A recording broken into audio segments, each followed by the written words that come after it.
Say most people are in, you can. Hello, everyone. Good afternoon. Thank you for joining the Hawaii Hemp Task Force meeting. My name is June Tulio, and I'm the meeting facilitator for this task force. So I would like to call the meeting of the task force to order at 12:39 p.m. On Wednesday, July 24, 2024. So before we start, I would like to call on Stephen Dalton to inform the public how to participate in this hybrid meeting, which can be accessed in person, by video conference, or telephone. Good afternoon, everyone. For internet, telephone, and in-person access, when testifying, you will be asked to identify yourself and the organization, if any, that you represent. Each testifier will be limited to 2 minutes of testimony per agenda item. If internet and phone connection is lost, the meeting may reconvene when either audio-visual communication or audio-only communication is established within 30 minutes. The public may access the reconvened meeting by clicking the link again or calling one of the numbers provided in the agenda. If it's not possible to reconvene the meeting within 30 minutes after an interruption, then check the agency's website for information as to whether the meeting will be continued to an alternative date and time, or the meeting may be terminated. So for those of you as an attendee, your microphone will be automatically muted during the meeting unless you are providing testimony. For each agenda item you wish to testify on, please click the raise hand button found on the Zoom screen. The task force staff will individually enable each testifier to unmute their microphone. When recognized by the task force meeting facilitator, please unmute your microphone before speaking and mute your microphone after you finish speaking in order to prevent audio feedback. Let's see. So for those of you that are joining in or calling in, I see there's one person who's used the phone to call in. When the task force meeting facilitator asks for public testimony, you may indicate you want to testify by entering star and then 9 on your phone's keypad. After entering star and then 9, a voice prompt will let you know the host of the meeting has been notified. When recognized by the meeting facilitator, you may unmute yourself by pressing star and then 6 on your phone. A voice prompt will let you know that you are unmuted. Once you are finished speaking, please enter the star and then 6 again to mute yourself. I believe that's it. Thank you, Stephen. So moving on. So I will take a roll call. I'm requesting the members to please acknowledge and say present when your name is called. So the task force members include Gail Byrne-Baber of Hawaii Royal Hemp. Present. Robert Benz of Hawaii Sustainable Farm. Robert. Next is Tai Cheng of Hamptuary, Hawaii. Present. Thank you. Jared Dalgamuni of Hawaiian Choice.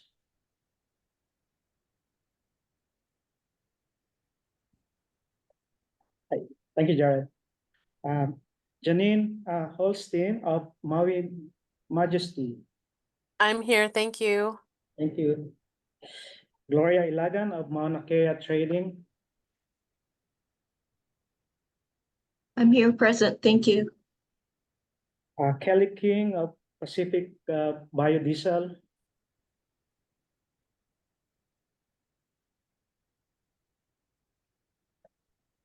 Kyle Young of Hawaii Gold Farms. Present.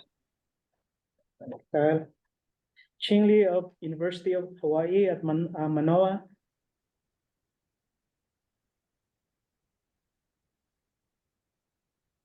Michele Matsuda of Kolele.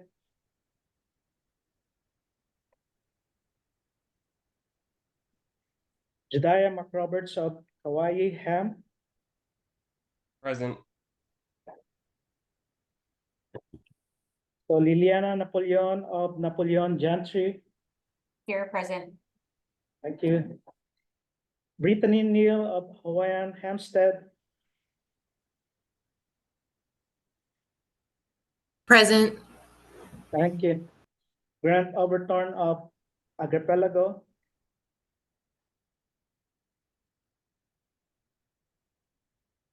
Greg Smith of Earth Matters,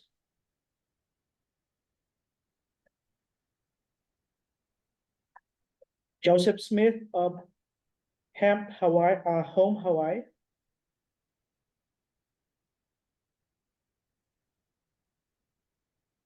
then Rusty Top of Kamina Ventures, Present. Scotty Wong of Ohana Hui Ventures, Present. Robert Benz is trying to get in via phone. He just texted so we me. have a quorum established.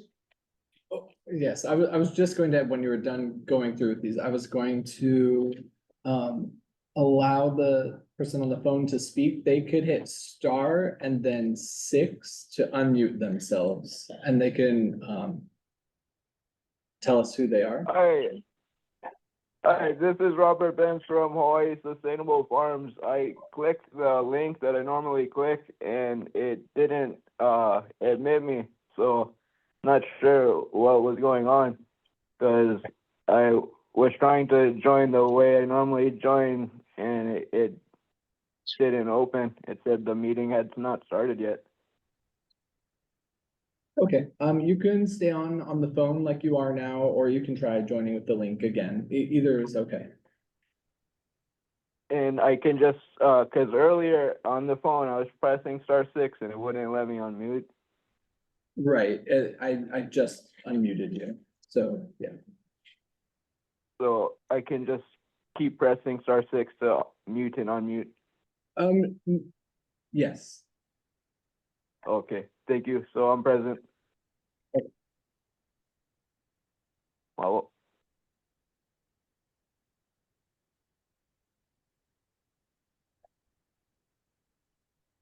Thank you. So our quorum is established. So we go to the second item in the agenda today, which is the presentation by Task Force Member Gail Byrne-Baber regarding the role of the Hawaii Hemp Farmers Association, or HHFA, in the hemp industry in Hawaii. I would like to turn it over to Gail Baber. Yeah, aloha. Do you have my PowerPoint presentation that I sent via email? Or do you want it? Okay, So so, I just made it so you can share it, or I can pull it up, either, whichever is easier. okay, well, if you want to pull it up, that's fine. And then I'll just say next slide, or it'll be obvious. We'll work together on that. Okay. Is that easy for you to do? I mean, I could share too, whatever you want. If you have it right there, you could go ahead and share it. All right, let me see. So you already gave me some controls. Okay.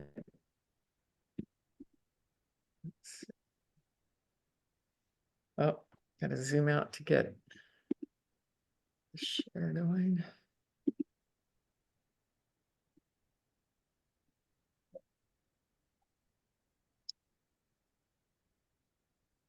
Huh. Oh, okay, there we go. Okay, are you guys seeing a PowerPoint presentation right now? It's slide? Yes, perfect.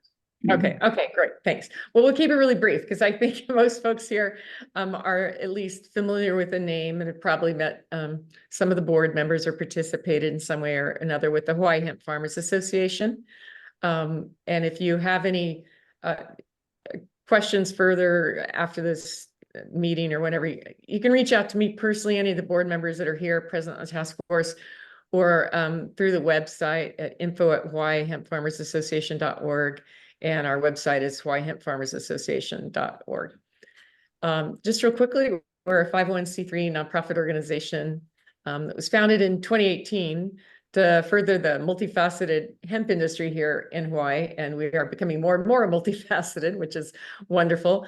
And we advocate for the needs of the industry, all sectors, including or especially farmers. It was farmers that helped found the industry, pilot folks that were member of the pilot program, and our good friends on Kauai that were the founding members or the founders of the Hawaii Hemp Farmers Association.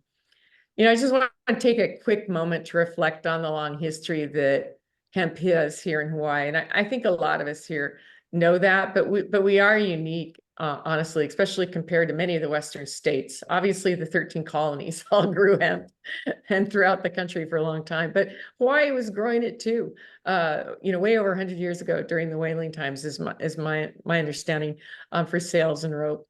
And we had some real pioneers here in the state. There were farmers that were looking at ways to move Hawaii towards greater sustainability in terms of multiple industrial opportunities and for food, but also looking at ways to replace industrial agriculture at the time when all the sugar canes plantations were going down, is something that might be more viable and provide a lot of opportunity for Hawaii.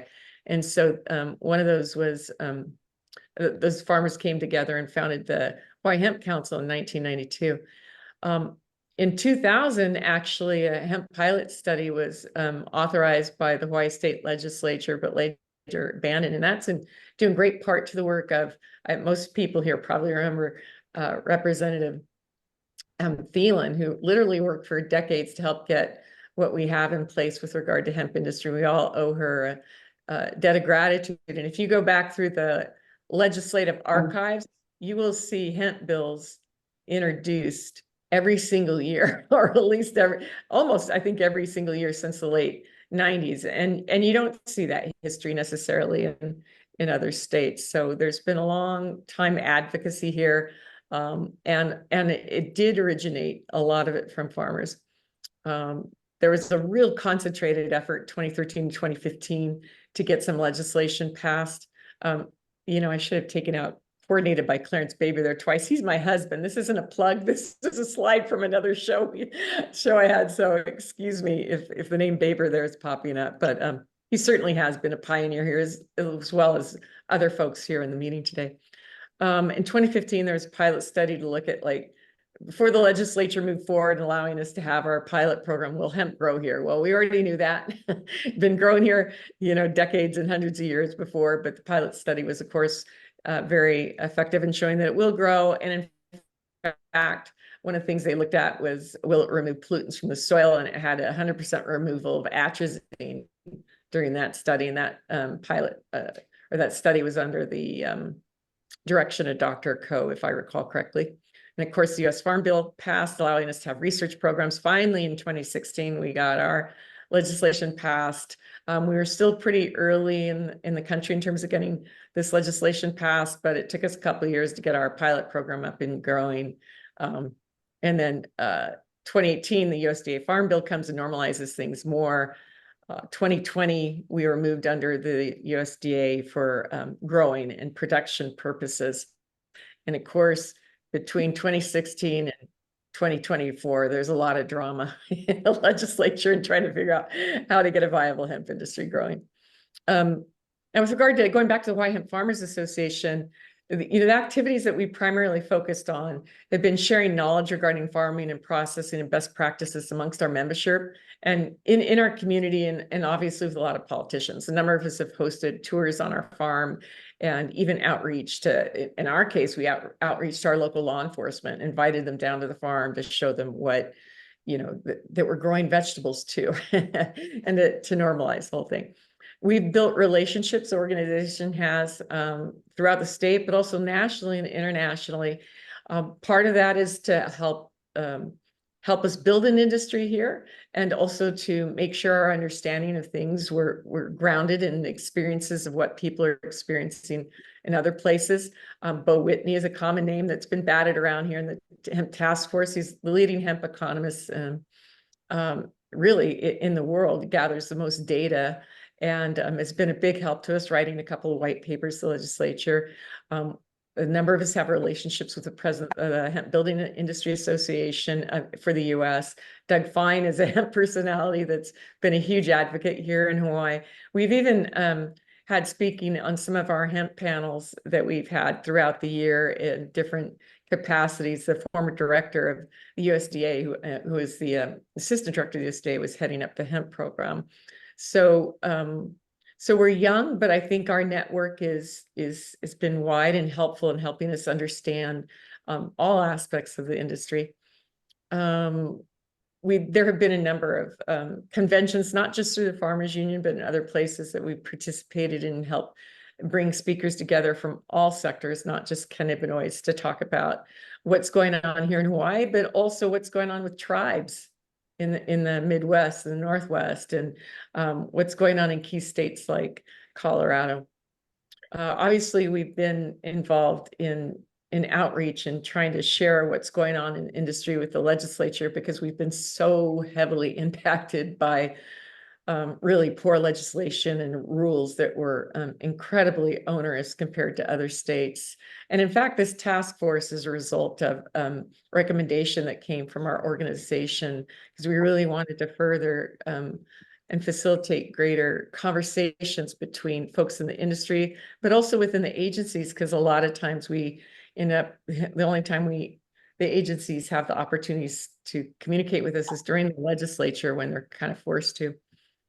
We had planned last year to do a few things and then got sidetracked again. We weren't going to hopefully be involved too much in outreach and education legislature last year, but we were. So what we talked about doing over a year ago was getting the hemp industry together in a more kind of roll up your sleeves way, potentially on Oahu or Big Island, where we have more licensees, farmers, and then inviting in other folks, processors and value added people. We still hope we can do that. It won't be this year. It'll be in 2025. The other thing we'd like to do is launch a platform for Hawaii farmer grown hemp products to cut through all the noise out there with regard to hemp products, not just CBD. Of course, the noise is huge out there in the marketplace, a lot of branding that's not necessarily Hawaii based. But the resident, we have a very large number of residents that are spending money on hemp products. And many of those folks, as the Department of Agriculture knows well, their campaigns on buy local have been very successful. Why residents are willing to pay up to 20 to 25% more for when they know when the products are marked that they're Hawaii grown, they're willing to pay more for that. And I think that's something that this is something this organization can help with, is really identifying what products out there, whether it's hempcrete or whether it's a CBD product or a fiber product or bedding for animals. We'd like to be that resource so folks can come and support farmer grown products, and then also products that are made by folks here in Hawaii. There's still a huge need for outreach to the general public on hemp. I mean, I think all of us know in this task force, especially agency people, the amount of understanding regarding hemp is exponential compared to what it was 2 years ago and certainly 8 years ago, but there's still a lot of opportunity out there. And because we are a nonprofit, we have opportunity for some free public service announcements. So we hope to be doing that. Actually, we could this fall. And I think it's going to be critical too, potentially in partnering with Department of Health, as we have just recently learned that there are some new rules coming out that are heavily going to impact the hemp industry. So being able to communicate that proactively out to folks is going to be important. Yeah, I guess that's it. Just let us know how we can better serve you. If you have any questions, feel free to reach out. And that's a hemp car down there in the corner, made in Europe.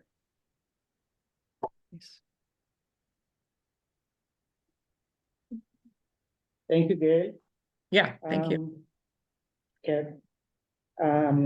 If there is a testimony from the public, again, we remind you to please limit it to 2 minutes when testifying. So, Stephen, do we have from the public? So we don't, we have no hands raised from the public, but we have one hand raised as who's a panelist. I don't know, when is the best time? So if there is no one to testify, we will now proceed to the discussion by the task force members regarding the presentation of Gail. Yeah, the first person with Okay. their hand raised is Jared. Okay, hi guys. Hi, thanks very much. So I just wanted to just really quick testimony. As it's come to our attention last week that the DOH has been working without any consultation to the industry, or to my knowledge, this task force for a while on a rule that would really be devastating to the industry. You know, the intent of the law that we all worked so hard to get passed a few years ago, which was 268, was established to allow to make viable the hemp industry here in Hawaii, and that we could sell competitive products which people would want to buy, and so that our industry would thrive.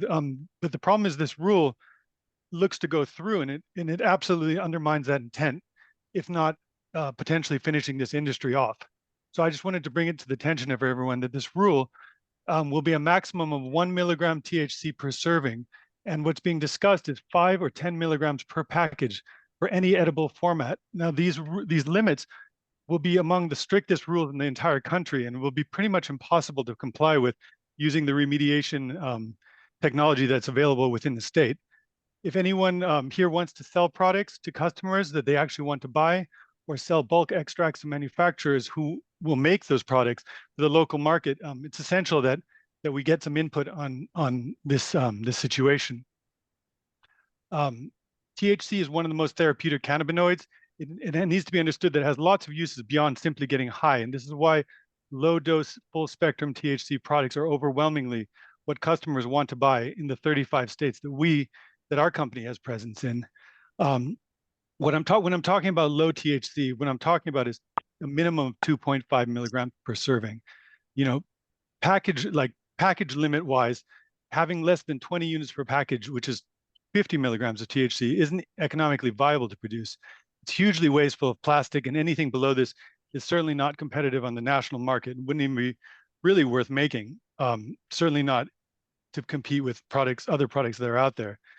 We understand that there may be a potential DOH allowance in full spectrum tinctures, but I can tell you with certainty that the market for tinctures isn't even a fraction of what it was 2 years ago.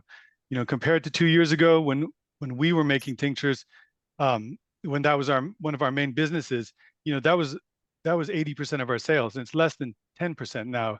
You know, it's a rapidly declining category that simply the customers just aren't looking for anymore. And so it's really important that you know, we have a reasonable THC limit on edible products. You know, we've thrown away thousands of bottles of tinctures over the past year because they simply just go out of date. We don't see evidence that the tincture market is going to turn around. So this obvious trend, you know, towards low THC edibles, you know, it's confirmed in the financial statements of all the major hemp manufacturers. Everybody's moving towards edibles, and you know, allowing this kind of a full spectrum edible, you know, in a reasonable package size is not only essential, but it's an existential requirement for a viable industry. You know, regarding selling bulk extracts wholesale for the farmers, you know, to meet this unprecedented near zero THC threshold for Hawaii manufacturers, you know, all the local hemp will need to be sent to the mainland to be remediated basically to zero. And this will obviously increase the cost of manufacturing. And, you know, with the high cost of manufacturing here, it wouldn't make any economic sense to then send that remediated extract back to Hawaii to then be manufactured. You know, and the harsh processes that are involved in that remediation, you know, stripping everything out of it to make it zero THC produces a product that customers really aren't even looking for. So it just doesn't make sense for companies to buy Hawaiian extracts, you know, and ultimately it's going to be made on the mainland if it goes down this road, you know, and of course, obviously it affects the quality. So what we're simply just trying to raise the point here is that we just need reasonable rules to counter the online market, you know, which is going to overwhelm the Hawaiian hemp market. And we just need age controls so kids can't buy it. And that's ultimately what the purpose of it all is. You know, we need a minimum 2.5 milligrams of THC per serving, to be clear. And that's it. Simple, done. And that's the solution we need. But it just doesn't seem like anyone's really asking us what we think. And so I just wanted to bring that to everyone's attention that this rule is coming unless it's intercepted or addressed in some way. And that's everything I got to say, unless somebody has a question for me. The next person with their hand raised is Gail.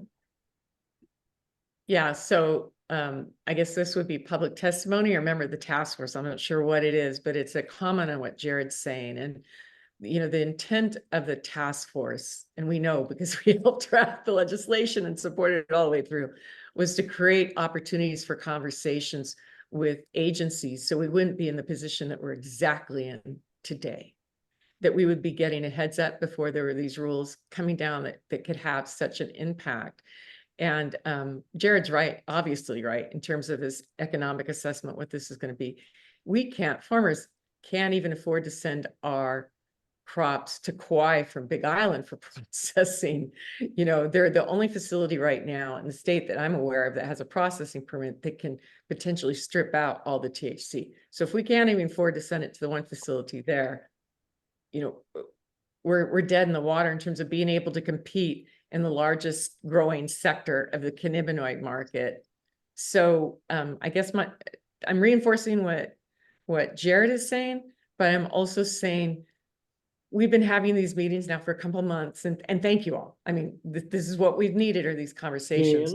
Gail, But I it feels- don't want to interrupt you, Gail, but we could put that in our agenda for the future meeting. So we need to give notice if we want to discuss that on detail. Oh, I guess I was with Jared's, testifying as a member of the public, and yeah, I'm just saying it feels a little disingenuous that the agencies have not brought this up when we've had numerous task force meetings, and the purpose was this conversation, being able to have a conversation about it. And even if they didn't want to have a conversation, they could at least alert us and go, hey, you know what, we're doing this and we don't want to talk to you about it. Thank you. Thank you, Gail. Thank you. The next person with their hand raised is Brittany Neal. I was just wondering if there is a draft available of the proposed rules that the Department of Health is working on. What's that? I'm sorry, we're supposed to be commenting about Gail's testimony about the Hawaii Hemp Farmers Association. The comments are supposed to be directed towards her presentation. Isn't that public Okay, well, testimony? she brought up in the conversation or the presentation that there were these new rules. So I'm just wondering if there's a way to get a hold of them so I could view them and everybody else could. That's all. It was part of her presentation that she brought it up. So that's why I'm mentioning it. Thank you. Thank you, Britt. There is a hand raised from the gentleman who was on the phone again. I don't recall his name. Robert Benz? Yeah, Robert, did you wish to say something? Oh, no, can you hear Robert? me? Yes. Can you hear me? Yes. Yes. Can you hear me now? Thank you. I would like to big mahalo to Gail because that was a great summary, and the big takeaway from that presentation for those of us that have been growing hemp for a long time, like Gail, and as mentioned earlier, this task force kind of needs to be more engaged with the farmers. So I hope that now go to move forward with our part of the PET task force. If we can have more than just one meeting, because we have so much business to conclude, and like it was mentioned, that is kind of part of her testimony, but it seems like something that we've had a whole task force meeting about, because I believe it was Greg last time, if the Department of Health wasn't involved, then we were just under the FDA. So we would be allowed to do far more. And as Jared mentioned in his testimony, the rapidly growing parts of the industry are more of the over 21. So if we could have, this is all such big topics. I'm up to even 4 or 5 meetings a week because we have to do so much before the 30th. I would just make a motion that we have as much meetings and schedule them up so that we can, like in the testimony said, just get into this, get into all the things that the farmers really need. Mahalo. Thank you, Robert. So we will put that in the next agenda. So anyone? There are no other hands No, raised okay. from the public. So if there is no one else to discuss about the presentation, so we will now move on to the next agenda. So the third item in our agenda is the presentation by Bob King. This is in regards to the use of industrial hemp seeds in making biodiesel and its benefits on the islands. I would like to turn it over to Bob King. All right, thank you. Thanks for having me. Sorry, remind me again, how much time would you like me to spend on the presentation? You can do it in 5 minutes, Bob. We'll appreciate it. 5 minutes, okay. We're gonna do the abbreviated version.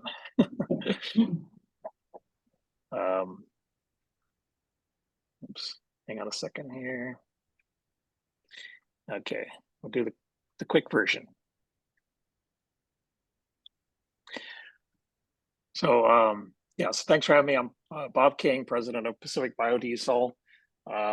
We have been in business for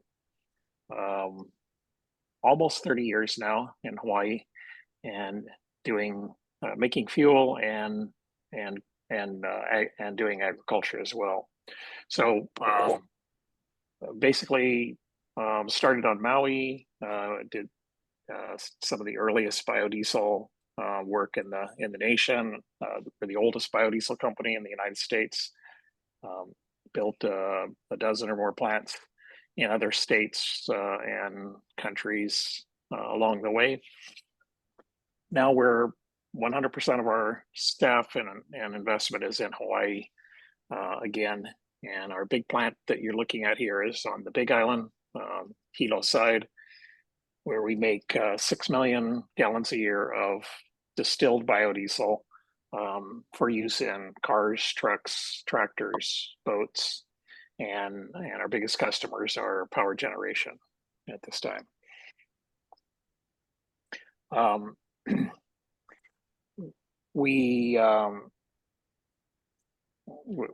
Our customers are looking for more fuel, so we're looking for more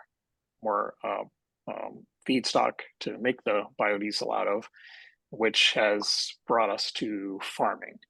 So for maybe almost 10 years, over 10 years now, we've been playing with different crops, oil crops in Hawaii, and because our current feedstock is almost exclusively used cooking oil and animal fats. So we've got everything in Hawaii, and it's still about half the feedstock that goes into this plant. So we've got room to displace mainland the waste oils with local ag oils. The biodiesel plant's ready to do that. We just need the need ag to step up. So we like I said, we've been doing it a little bit for a long time, and now we're at 113 acres on Maui, and now we're moving to Kauai, which is this field that you can see, where we've got 100 acres in the ground right now.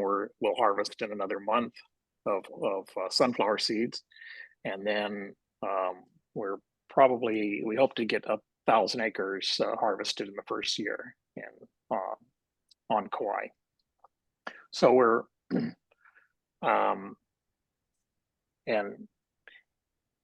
and how this applies to hemp, we'll get to in a minute here, because I think it's exciting. So we're on Gay and Robinson land out in Kamakani. That's where I'm at right now. We're using precision ag equipment, these big tractors and big spreaders, or seeders, harvesters, GPS satellite navigation, auto track. We can plant 100 acres in a day. and harvest 100 acres in a day. So we keep the labor down and either use natural irrigation, the rain, or center pivot irrigation, which is also low labor. So the thing about the type of farming we're doing is we have to get volume and keep the costs down, because we do need to compete with petroleum. And so this is how it's done.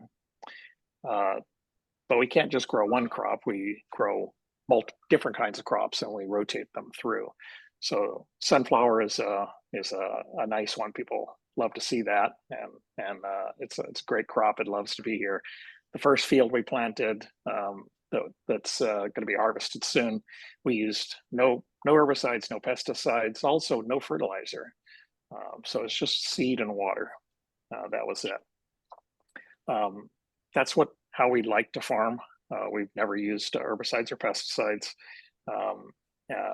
And so when we get these rotations correct, it gets less and less tilling, more regenerative for the soil, and hopefully we're actually becoming carbon negative by sequestering more carbon than we're actually using for the few parts of the operation that use fossil carbon.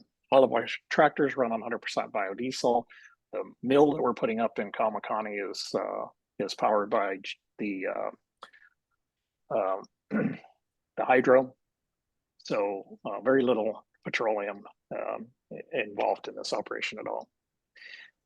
Like I said, rotation is really important. So it's going to be sunflower, safflower, camelina, canola. Hemp would be a natural product to put in there. The same planters that we use will plant it. The same combine that we use to harvest will harvest it. And we can make not CBD, which we have done before. And I'll step back a little bit. We did get one of the early permits on Maui. We put in a CO2 extractor, which we still have, but we're not using. Grew CBD, but by the time we got around to having a product, as you all know, the market's not there. So, and we were using it as a way to support the rest of the farm. So we just decided that's we just have to support the farm a different way. This that we're talking about would be this type of hemp farming that we have the ability to do is the grain variety of hemp. So this would be open field hemp, harvested for grain and pressed in our same press, and making food, hemp seed oil, and fiber if there's enough call for the fiber portion of it, which hopefully there would be soon. So that's where we're at. We feel what everybody else does, that there's just this lack of urgency on the state in the early days to help us do anything. And there's obviously limited access to traditional capital. So in a production farming operation, you do need to buy a lot of expensive equipment. And then there's still a lot of confusion about what is hemp and what's hemp, true hemp, or not true hemp, the hemp that's for grain, the hemp that's for fiber, the CBD, the medicinal hemp, and marijuana. So it does cause a lot of confusion in the market. The biggest problem for us is that the kind of hemp that I would do next, if I was going to do hemp next. By the way, this is our farm on Maui when we were growing CBD hemp with biodegradable plastic and all natural, and it was a lot of fun. But the next hemp that I would do would be open field hemp, and I am very cognizant of the fact that that's a piece that carries some there's conflict with other types. You can't have open field hemp next to a CBD or medicinal cannabis operation. It doesn't work. So with that in mind, I'm going to be cognizant of the farmers that are growing the other varieties, and we're going to have to hear that it's okay with the other farmers for us to do open field. Otherwise, I'll just continue growing other types of crops. But when that day comes, it's going to be fun. I think there's a good market for hemp seed oil that's gets away from a lot of the other challenges that the rest of the more medicinal varieties are facing. So I think I've gone over my 5 minutes already, but thank you. Thank you, Bob. So we have public testimony. There's first of all, no one in person with their hand raised for testimony, and there's no one online. Okay, if there's no one to testify from the public, we will proceed to the discussion of with the task force members regarding the presentation on biodiesel sector. Alex, you can go ahead. Great. Can you guys hear me? Yep. Thank you for the presentation, Mr. King. I wanted to ask, is it true that the yield of sunflower usually are much higher than hemp? But what about the overall value of the entire crop, including the fiber, the stem, the biomass? Which one is higher? Is it hemp or sunflower? That's a question there. Well, I don't think the oil portion of the hemp is going to be that much less than sunflower. We've got some pretty ideal conditions over here. Grown correctly, I think we can make it's going to be maybe within 10 or 20%. So it's not a significant difference. And the fact that it's a different crop is great. You can't plant the same one over and over. So having a rotation and the things that hemp can do for the ground that other crops can't. I think it's a viable rotation.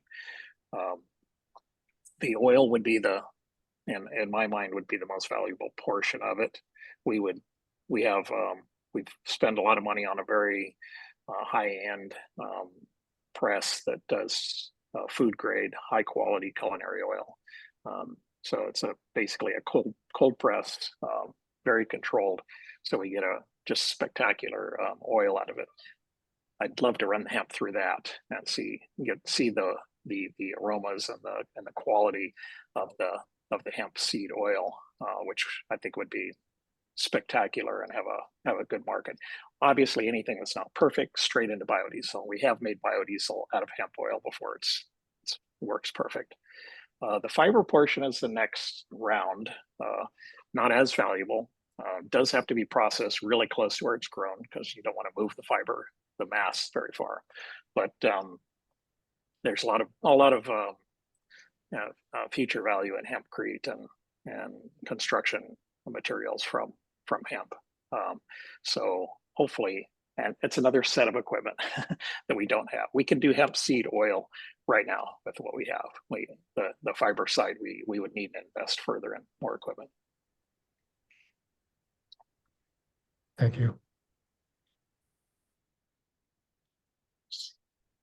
There are no other hands raised. Robert Benz? Oh, okay. No, there are no other hands raised. So if there is no Thanks for more having me. discussion, Robert, you want to speak? Hi, I could raise my hand if possible. Hello, Okay, this is Robert Benz.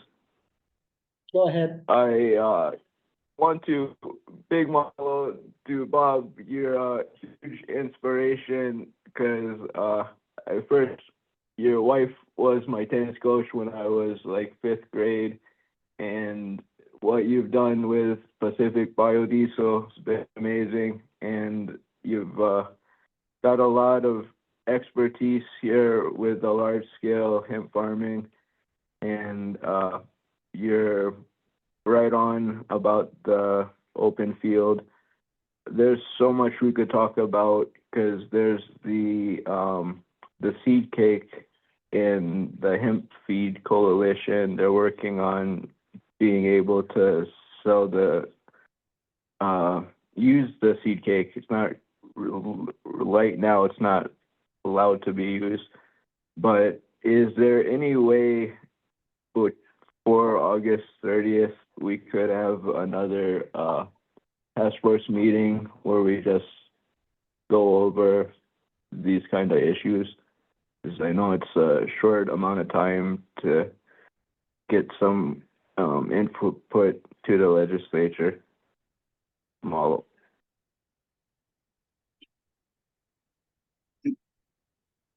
Thank you. I don't think I have the meal, the press cake, the meal is obviously a valuable part of all the seeds, and yeah, lots and lots to do with that. I can't speak to the meeting side of that. That's you guys. Thank you for the comments though. Please. Okay. Yeah, I'd like to call up Char O'Brien. Okay, thank you.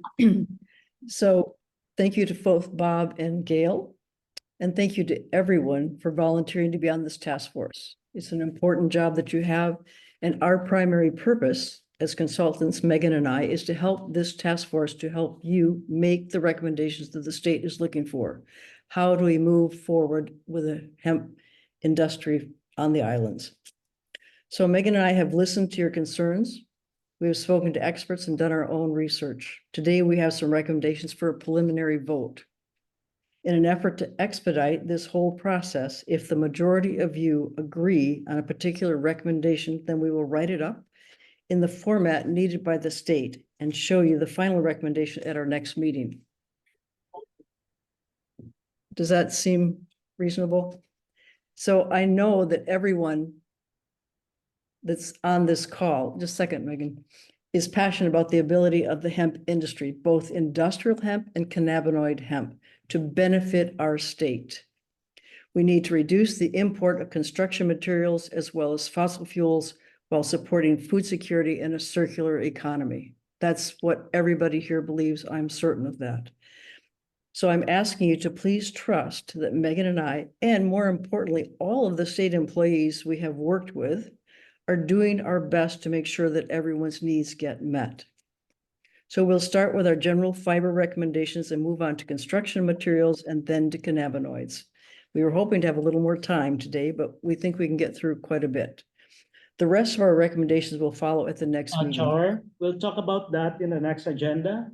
So if we can finish first, if there's still discussion regarding Bob's presentation. Is there anyone from the public who would like to testify? And from the members? If not, we will go on to the next agenda, which Char just mentioned. So this next agenda is the fourth item for today. This is the presentation of our consultants on their findings and recommendations regarding the infrastructure needs of the Hawaii hemp farmers and the hemp industry, including any proposed legislation to the task force. So I'm turning it over to Char O'Brien and Megan Villa for their presentation. Char, you can continue. Thank you. Thank you. So the way this works is that we make recommendations to you based on what you have said to us, and then you vote on it, and then that becomes what actually goes to the state.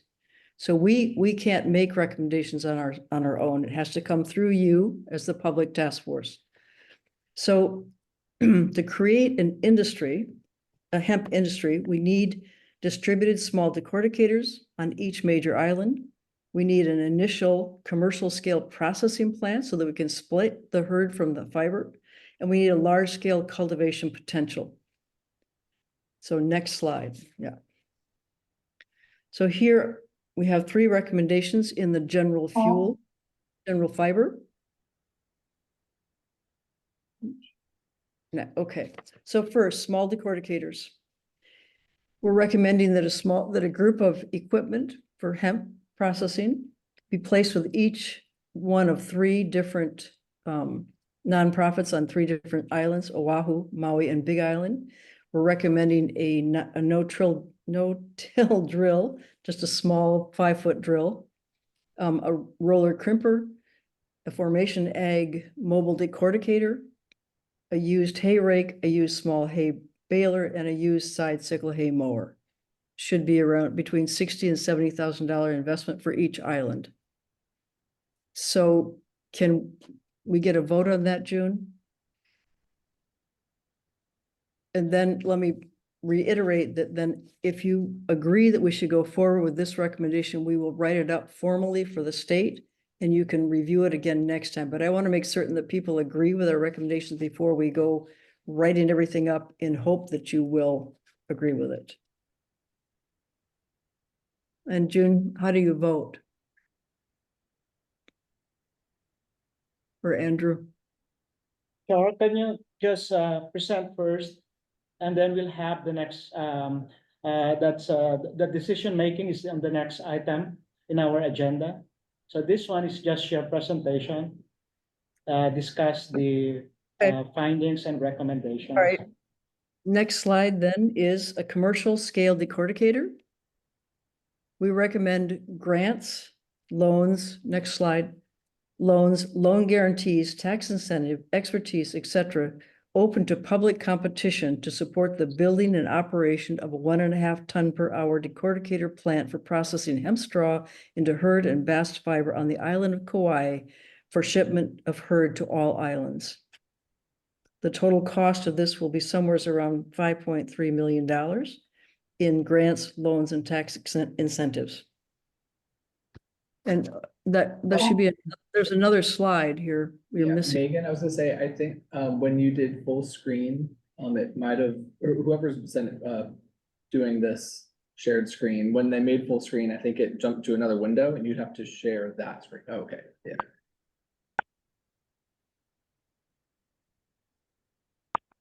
So that's the one that I just read.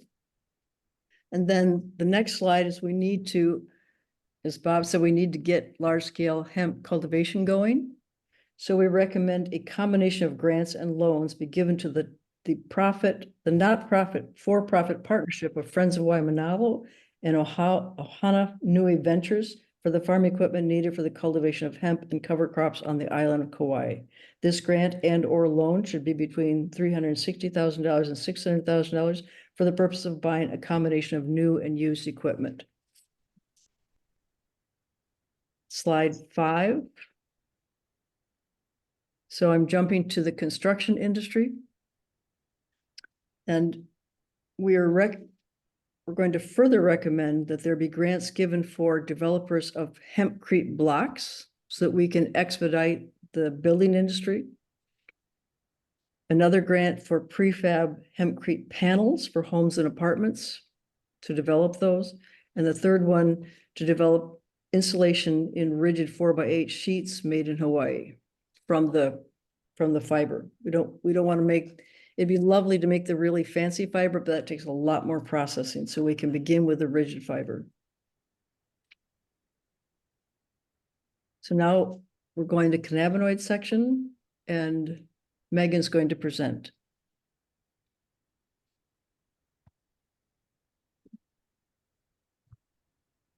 Can you hear me?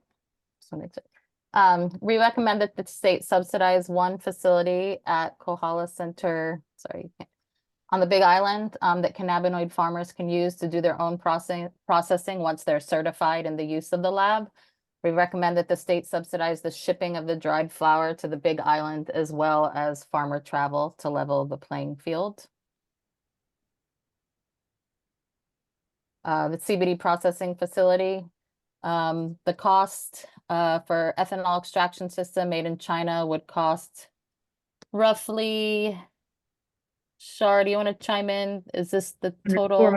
400,000. Okay, roughly 400,000. That's with the building and that sort of thing.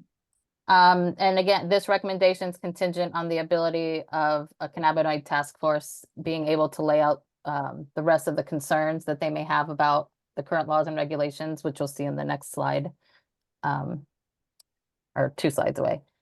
It should be noted that toll processing already does exist on the island of Kauai, where Kauai Hemp Co. is fully licensed and legally set up to safely process cannabinoid hemp for other farmers. Yet we found that not many farmers are using this service. And from what we've learned from members of the task force is that they're nervous about the laws governing transportation of cannabinoid hemp, as well as worried about the expense. Again, we recommend that the state subsidize the extra transport and processing fees to help grow the cannabinoid industry in the islands and address any concerns. These can be hashed out in the hemp derived cannabinoid task force that may be impeding farmers from processing their hemp there. And then lastly, I just want to speak a little deeper into this than what's on the slide. We've spoken to, I think, every single one of you guys. We've heard all of your concerns. And what we've realized is that, we were tasked with focusing on infrastructure. But a lot of the concerns have been around rules and regulations. And I just want you to know that you've all been heard and we appreciate you. And this will be in the report. We're going to address a lot of these just so that they're in writing and that it's out there. But after talking about this for a while, we really do believe that there should be a hemp-derived cannabinoid-specific task force put in place because I know you guys have about a month and a half left until the task force is disbanded, and there's a lot that you guys need to talk about outside of infrastructure. And I don't know if that's enough time to get everything that you guys really need to be heard. And so we're suggesting that this hemp-derived cannabinoid task force be formed so that all of these concerns can be addressed in one specific place, because industrial hemp and hemp grown for cannabinoids it's very different. I know it's an agricultural crop and I get all of that, but the way the rules and regulations surrounding the two different types of plants are very, very different. And we really don't want to impede the progression of industrial hemp, nor do we want to impede the progression of cannabinoid hemp. So we feel that by being able to have a separate cannabinoid task force, a lot of these concerns can be addressed, rules can be written, data can be brought forth. I've had trouble getting data to back up a lot of the concerns. And I really think that by having a separate task force, this will just be able to address a lot of these concerns that you guys have. So for now, that's our top recommendations for the first 3 sectors. And then because we knew we wouldn't have a ton of time to go through everything, we were hoping that next week we can address the remaining sectors and our recommendations. But if you guys have any questions or feedback on what we just spoke about, if you want me to go back through the slides, I can, or we can open it up for questions.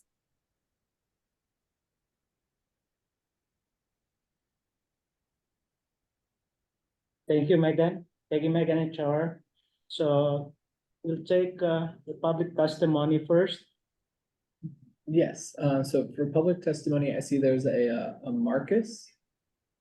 If you could please state your name and organization, if any.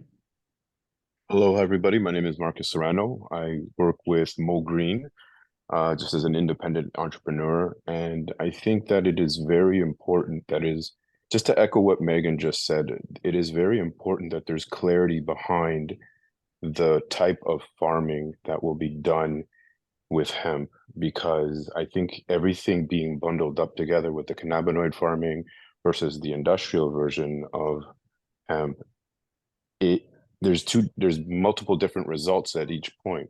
And I think that a lot of people kind of bundle everything in with the traditional marijuana or just the cannabinoid farming. I think it is very important that as you guys move forward with this, that the two are separated from each other, and the results of the industrial hemp farming is clearly outlined. You just had Brian King, one of the very influential people in biodiesel. Hawaiian Electric is doing a big effort to even establish more biodiesel generators out there. And so this wouldn't have any same repercussion that a cannabinoid industry would for that type of farming. So these are two separate items that is being discussed here. And I think that the mistake that constantly keeps happening is the bundling of the two together. And in order to get clarity on what needs to be done for each of these have to be separated from each other. And so as a statement from the public, to this committee is to ensure that there is clarity between what industrial farming purposes are for and what is cannabinoid farming uses for. Thank you. Thank you. Thank you. There are no other hands raised from the Thank public. you. If there is no other person to testify from the public, we will proceed to the discussion with the task force members regarding the recommendation by the consultants. Okay, up first, we have Brittany Neal. So on the general fiber recommendations regarding the small decorticator and other equipment, such as the no-till drill, etc. I'm just wondering if it's placed with the Kohala Center on the Big Island, is the kind of proposed idea that a farmer could essentially check out the equipment and transport it to their farm? And if so, would special trailers be available to transport equipment, trucks to pull the equipment? I'm curious about how invasive species would be handled, because I don't want to bring equipment to my farm that has fire ants on it if I don't have fire ants on my farm and other pests and etc. So I'm just, I guess, wanting a little bit more clarification about how that would all work. And then as far as like the cannabinoid sector is concerned, I think it's a great idea to have a task force that is specific to the cannabinoid sector of hemp, because like you mentioned, there's so much more that needs to be discussed, and it's, just there's so many layers. And then I didn't get to see too much on the processing facility slide as far as the details. I think it talked about ethanol extraction specifically. And I'm just, I guess, wanting to see that slide again to be able to better understand what's proposed with regards to that processing facility. Thank you.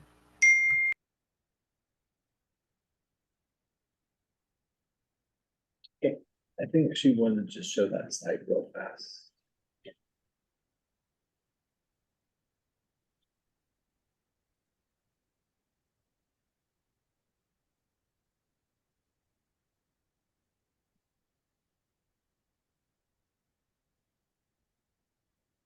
I guess while this is up in your reading, is it okay if we go to the next? The next person? one, yes. So next up was Jared. Hi, guys. All right. Thank you very much. I fully agree with what Megan was saying about a separate cannabinoid task force. Although I appreciate this is a DOA forum, obviously what the DOH intends to do will undermine what's being discussed here on the cannabinoid side of things. So following what Brittany was saying, we really want to just see in detail what those rules are and what's being discussed so that we can see some interagency collaboration, so that the intent of the legislature is honored and it's not done in a silo. At a minimum, any new rulemaking really should be paused until we've had an opportunity to bring some public or industry input into this process before the damage is done. I don't quite understand what's the rush to change things. So I just wanted to reiterate that point and support what Brittany was saying. Thank you. We're gonna jump over to actually Robert, who was on the phone. I saw him. Okay. So Robert, did you want to say something? Aloha. Mahalo. It's good to have the people that aren't familiar with growing hemp, but I would have to vote no on all of those recommendations because according to Andrew, my understanding was the hemp task force was supposed to engage with the farmers, and there was very little to almost no engagement. And I don't think it is proper to have the task force call out a particular entity to be funded. And I don't think it's proper to have us voting on things that we just heard about just now. I think we should have another meeting where we can go into this, and I believe it was the Hemp Task Force that was supposed to come up with the recommendations to the legislature. So it should be, we look at what the task force recommended, but we have another meeting and we dig down into it, because the intent of this task force is to be farmer driven, and a lot of things that this task force went over, if they were already hemp farmers, we would have wasted time on, and we would be digging down to what we really need. So other than we just need a completely new task force, but it's my understanding that it's the task force that is supposed to make the recommendations. But as those recommendations stand now, I would vote no on down the line. Well, Thank Hey, you. Robert, this is Andrew. I just wanted to clarify. So the consultants are making their recommendations to the task force. The task force is tasked with making their own recommendations, though. So at this point, we're just discussing what the consultants came up with. You guys don't have to vote up or down on this right now if you don't want to. And then, you know, we'll give you the slides. You can take it back and have another meeting and decide whether, you know, in detail, whether you like these, whether you want to change them. If you want to have other discussions like you've been asking for, then yeah, you guys can have as many discussions as logistically are possible and come up with your complete own recommendations if you want. So you are not bound by these recommendations. These are just the recommendations that the consultants came up with. Mahalo, Andrew. I really appreciate your testimony and the clarification. I definitely, I'm not sure if other members have to call for more meetings, but I think just the farmers talking with your office and me for a meeting, we can get a lot done. And I know there's been a lot of communication and you've been very, very helpful. So I really appreciate it. Mahalo. Okay. Thank you. Up next, I'd like to call up Tai Chen.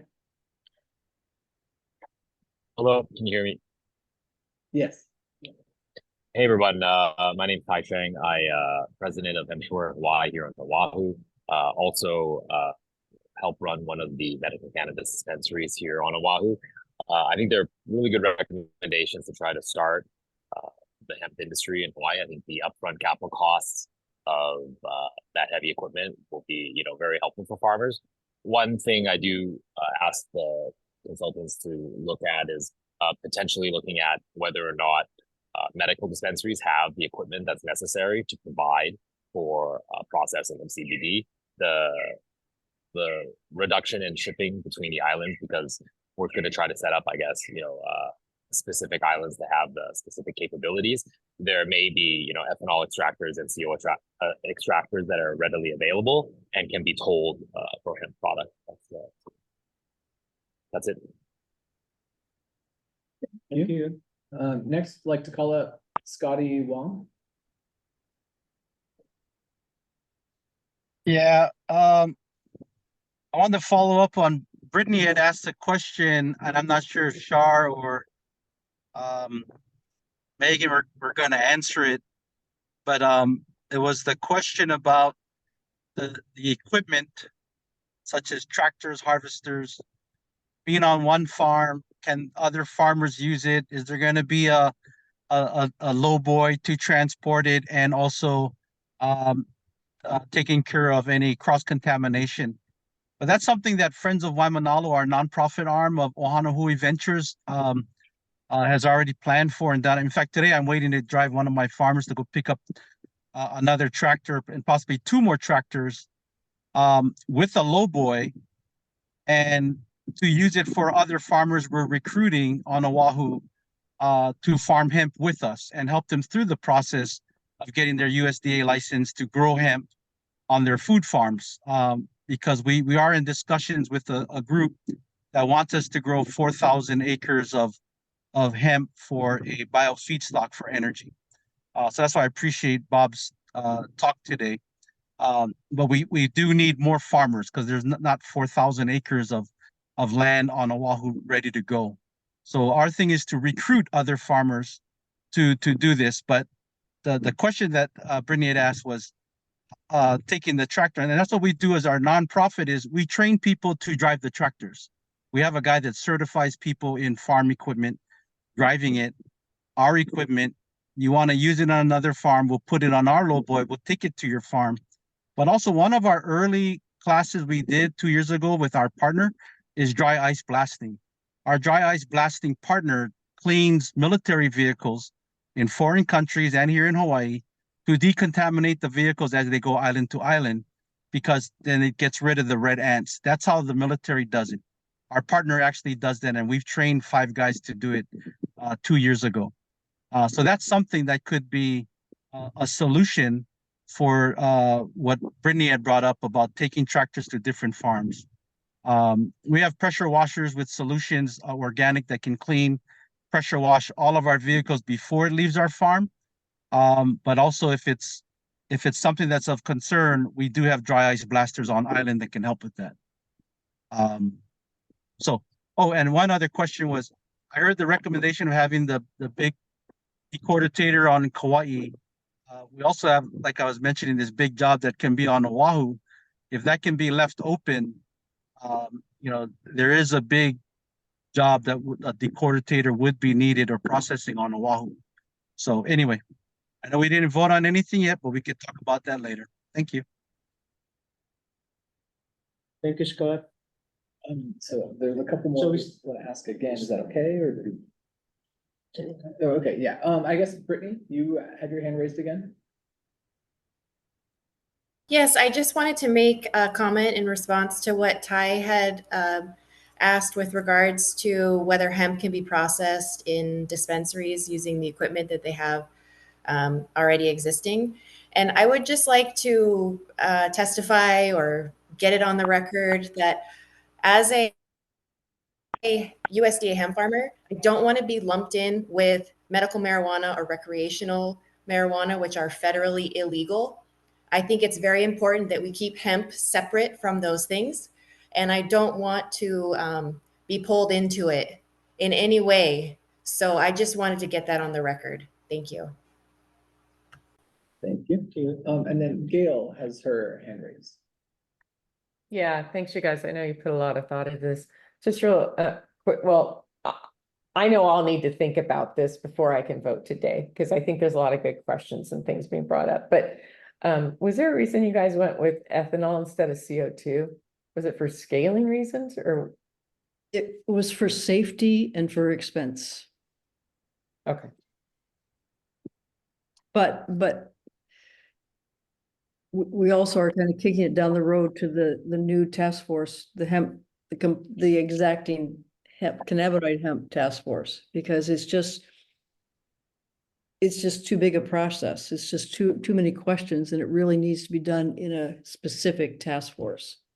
So yeah, especially if the new rules prevail, because we'll have to basically be able to have to denude everything. But yeah, thank you. And then real quick, so did the Kohala Center confirm they'd be, I mean, not that they have to, is it just an idea, or they confirmed that they'd be?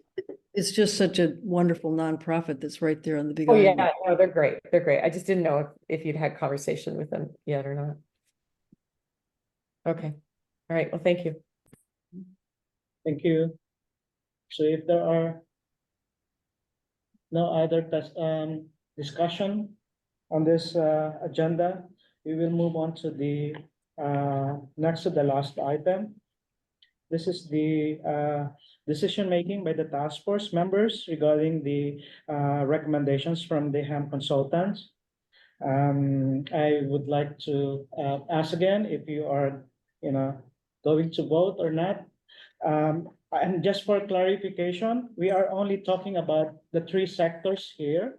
The first, the general fiber sector, second, the building sector, and the third is the cannabinoid sector.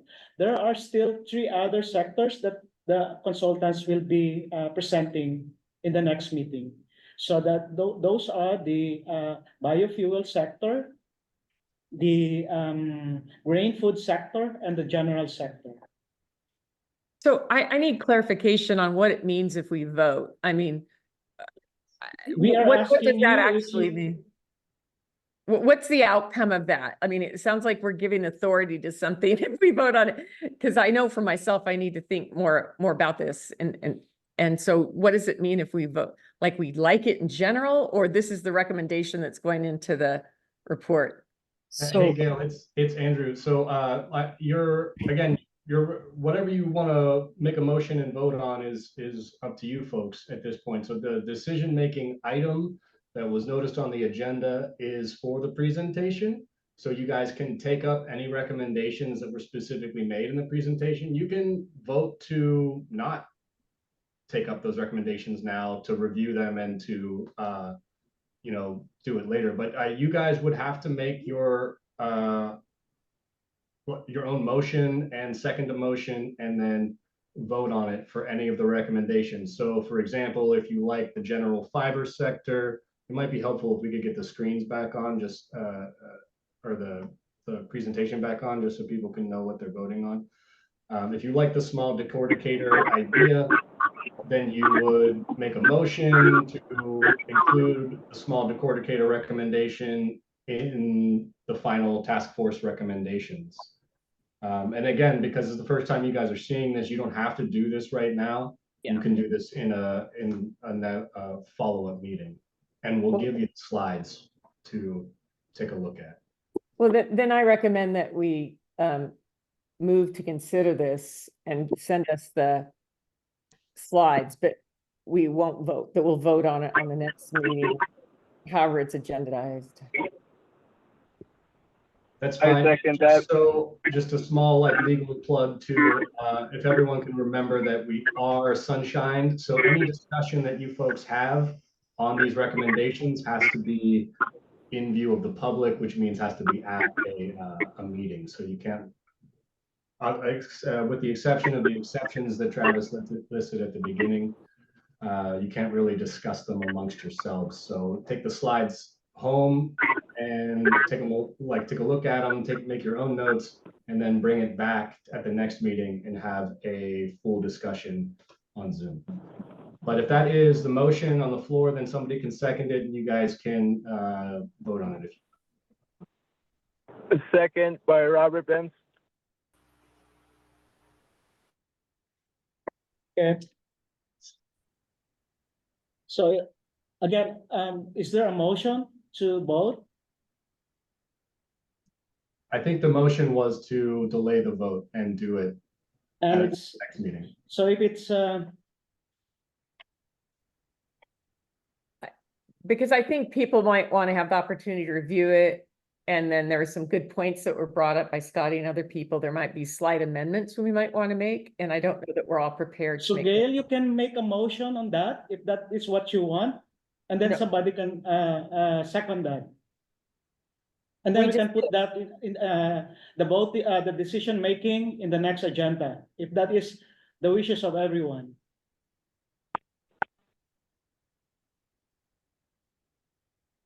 Okay, folks, I think there was a motion and it was seconded. So if you want to take the vote, June, I think you could do either a roll call vote or just an. Okay, so we will have a roll call voting.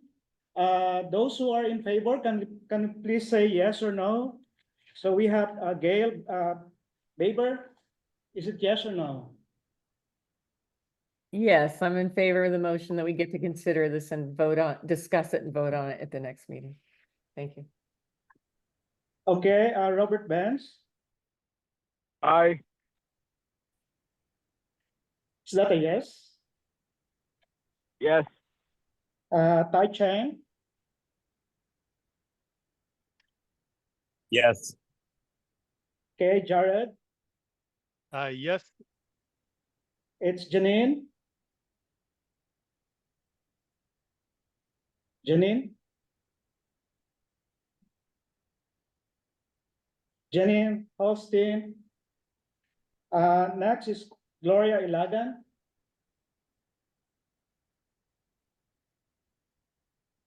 Is that a yes or no?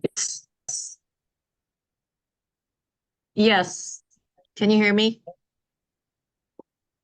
Kyle Young? Yes or Yes. no?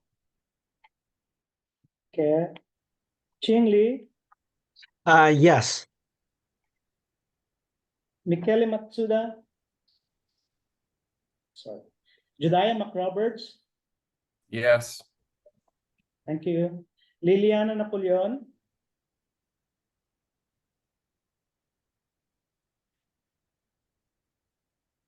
Liliana is not here. Okay. Brittany Hill? Yes. Okay. Rusty Top Yes. and Scotty Wong? Yes.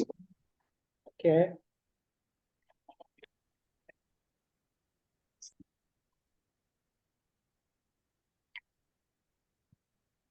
Okay, the votes.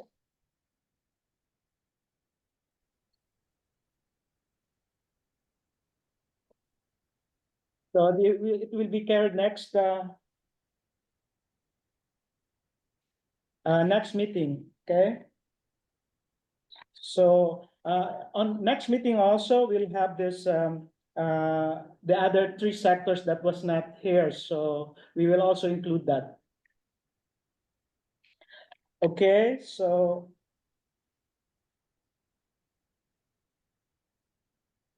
the recommendations from the